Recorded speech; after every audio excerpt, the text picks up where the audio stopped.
உங்களுக்கு நிம்மதி உண்டாகுவதாக. தேவனுடைய இரக்கங்கள் அதிகமாவதாக. தேவன் என்ன சொல்றாங்கன்னா, இனிமேலும் நான் ஏந்துவேன், நான் சுமப்பேன், நான் தப்புவிப்பேன் அப்படின்னு உங்களை சொல்றாங்க. இதுக்கு மேலே ஏசு ஏதாவது செய்வாராங்க? இதுக்கு மேலே ஏசு என்ன செய்ய போறாரு? இயேசுவை நம்பி என்ன பிரயோஜனம் அப்படின்னு புலம்பிட்டு இருக்கீங்களா? நம்பிக்கை எல்லாம் சர்ன்னு குறைஞ்சிருச்சுங்க. எனக்கு என் விசுவாசம்லாம் இறங்கி போச்சு. ஓவராக நம்பிக்கை போகுது. தொடர்ந்து வரும் இந்த தோல்விகள் என் நம்பிக்கையை உடைச்சிருச்சு. இதுக்கு மேலே இயேசுவை வணங்கி பிரயோஜனம் ஏதாவது வருமா? நம்பிக்கையே இல்லாமல் போயிடுச்சுன்றீங்களா? இதுக்கு மேலே இந்த வியாதி சரி ஆகுமா? இதுக்கு மேலே இந்த கடன் பிரச்சனை சரியாகுமா? என் வறுமை சரியாகுமா அப்படின்னு கலங்கி நிற்கிறீங்களா? கவலைப்படாதீங்க. உங்கள் நம்பிக்கை குறைஞ்சிருச்சுன்னு நல்லா தெரியும் ஏசப்பாக்கு. ஆனால் அவர் செய்கிற வேலையை அவர் செய்ய தான் செய்வார். உங்களை ஏந்துவார், உங்களை சுமப்பார், தப்புவிப்பார். ஓகேங்களாங்க? மனசை மாற்றுது. சில தோல்விகள் நம்ம மனசை மாற்றுது. மனசை அடக்கி வைங்க. தேவன் செய்கிற வேலையை அவர் செய்வார். உங்கள் மனசை நீங்கள் அடக்கி வைங்க. நம்பிக்கை குறையுதுன்னா அதை ஏற்றி விடுங்க. ஓகேங்களாங்க? கவலைப்படாதீங்க. இந்த உலகத்தில் யாருடைய அன்பும் மாயை தான். அன்பு, நட்பு, உறவு, ஒரு மனிதனுடைய அன்பு, நட்பு, உறவு எல்லாமே நிரந்தரம் கிடையாது. ஆனால் இயேசுடைய அன்பு, அவருடைய நட்பு, அவருடைய உறவு எல்லாம் உண்மை.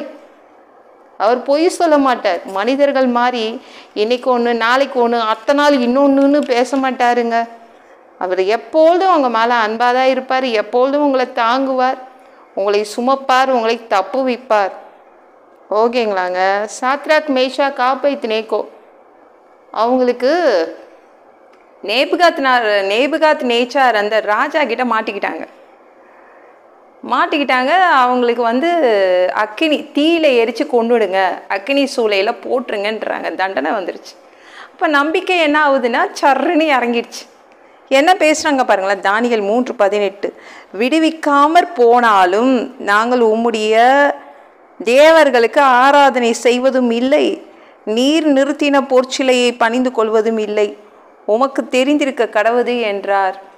அவங்க 3 பேரும் சொல்கிறாங்க, இது மாதிரி நாங்கள்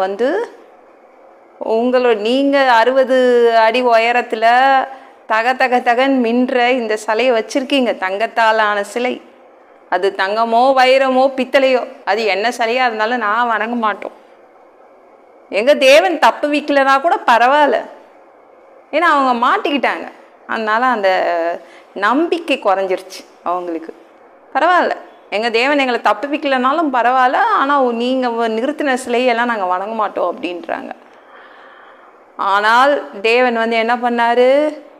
காப்பாற்றினார். அந்த எரிகிற அக்கினியில் போட்டாங்க அந்த 3 பேரையும். அப்படியே விட்டுட்டாரா? ஐயோ நம்பிக்கையே இல்லை இந்த 3 பேருக்கு, இவங்களை எதுக்கு காப்பாற்றணும் அப்படின்னு விட்டுட்டாரா? காப்பாற்றினார். தேவ புத்திரனை அனுப்பி உடனே காப்பாற்றினார். அந்த தீக்கு எரிக்கிற சக்தி போயிடுச்சு. தீக்கு இருக்கிற குணம் என்னதுங்க? ஒரு தீனா என்ன பண்ணணும்? ஒரு மனிதனை கருக்கணும், கரெக்டாக எரிச்சிடணும், ஒன்றும் இல்லாமல் சாம்பலாக மாற்றணும். ஆனால் அந்த தீக்கு இருக்கிற அந்த குணமே மாறி போச்சு. தேவ புத்திரன் அந்த தீயில நடக்கும்போது அந்த தீக்குன்னு இருக்கிற அந்த குணம் மாறி இவங்க ஜாலியாக 4 பேர் சாத்ராக், மேஷாக், ஆபேத்நேகோ கூட சேர்ந்து அந்த தேவ புத்திரன் அந்த ஏஞ்சல் 4 பேரும் ஜாலியாக நடக்கிறாங்க. நம்பிக்கை இல்லை என்றாலும் தேவன் செய்கிற வேலையை செய்துட்டு போயிடுவாருங்க. உங்கள் மனசை நீங்கள் கொஞ்சம் கரெக்ட் பண்ணி வச்சுக்கோங்க. உங்கள் மனசை பழக்குங்க.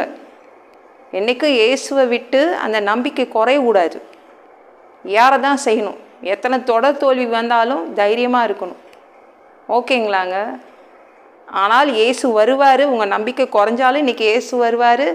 அவர் உங்களுக்கு செய்ய வேண்டியதை செய்துட்டு போயிடுவார். உங்களை காப்பாற்றுவார், தப்பு வைப்பார், ஏந்துவார், சுமப்பார். இந்த வீடியோ பிடிச்சிருந்துச்சுன்னா மற்றவங்களுக்கு ஷேர் பண்ண மறக்காதீங்க. கர்த்தர் தாமே உங்களை ஆசீர்வதிப்பாராக.